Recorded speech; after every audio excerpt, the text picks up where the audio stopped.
Is it possible to do politics without parties? How would political convictions and opinions then be organized, and how would politics eventually be legitimized, especially in parliaments?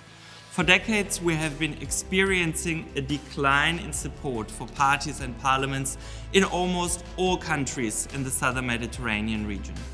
At the same time, populism and authoritarianism are gaining in popularity.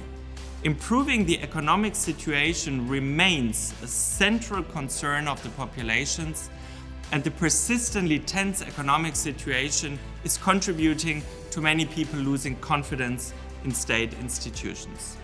In the latest KAS PolDiMed study entitled Politics Without Parties ?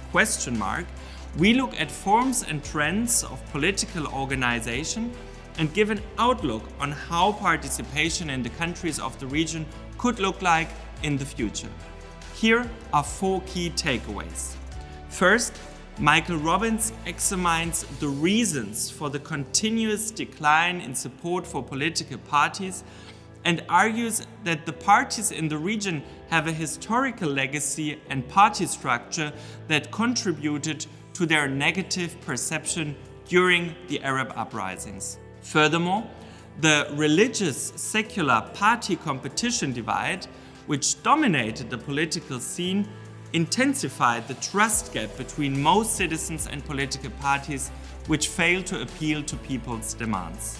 Second, Adel Abdel Ghafari argues that the momentum for Islamist parties in the region is over. Due to their performance in government, they lost trust, and Ghafari predicts that they will most likely remain marginalized and isolated, especially in Egypt. Third, Youssef Cherif looks at the country of origin of the Arab uprisings and analyzes the reasons why Tunisia went from being a country of hope for democratization after 2011 to a country in which parties have become de facto irrelevant a decade later.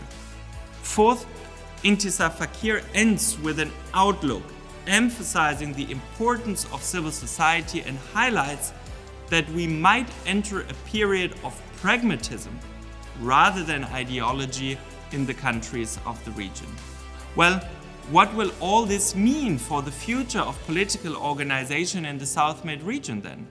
The study provides an answer to the question of whether politics can really function without parties and how their relevance could be increased. So it is definitely worth reading it.